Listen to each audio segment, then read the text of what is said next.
Bonjour, aujourd'hui je vais vous parler d'un autre aspect de la littérature, de l'écriture. C'est ce que l'on fait quand on a écrit son manuscrit. En fait, il y a une phase très importante que vous devez maîtriser. Ça s'apprend également, il y a des techniques, il y a des trucs, il y a des astuces. C'est la relecture. La relecture et aussi la capacité que vous pouvez avoir à vous remettre en question. Alors je vais vous donner un exemple. Ernest Hemingway, je suppose que ça vous dit quelque chose, Le vieil homme et la mer, etc., a écrit un immense roman qui s'appelle L'adieu aux armes.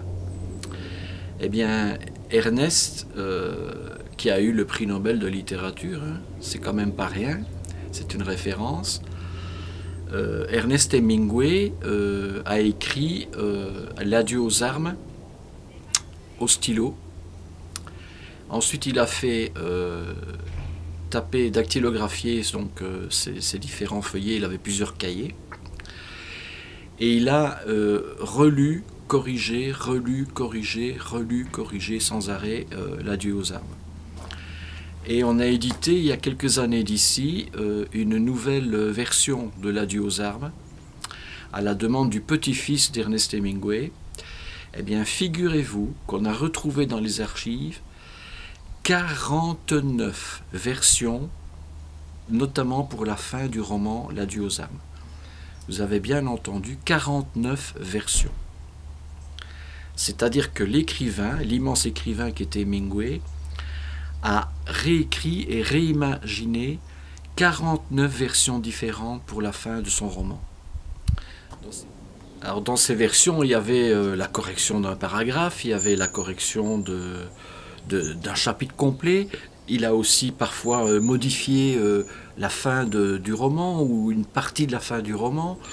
Mais il a en tout cas retravaillé. Ce qui est intéressant aussi dans cette fameuse édition qui est parue il y a 3 ans, c'est que vous avez les pages qui sont reproduites telles quelles. Donc on voit vraiment le travail de l'écrivain, le travail de l'artiste, qu'est-ce qu'il a gardé, qu'est-ce qu'il a modifié, pourquoi, etc. Voilà.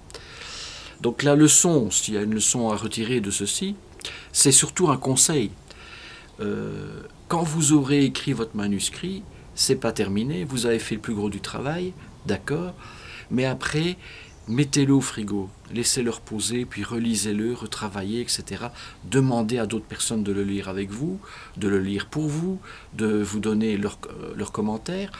Et surtout, n'ayez pas peur de prendre la gomme et d'effacer et de changer, d'améliorer, etc. C'est un travail de patience, mais c'est le passage nécessaire et obligé pour arriver à la qualité. Voilà. Mais tout ça, ce sont toutes des techniques qu'on apprend, et vous les trouverez où? Sur Écrire, Publier, Vendre, bien entendu. Je m'y engage, comme dirait celui qui vend des tapis, là, c'est pas Tonton Tapis, je m'y engage. Allez, mais sous ce beau soleil, en tout cas, je vous souhaite de passer un excellent week-end, profitez bien, et surtout, soyez heureux. Au revoir.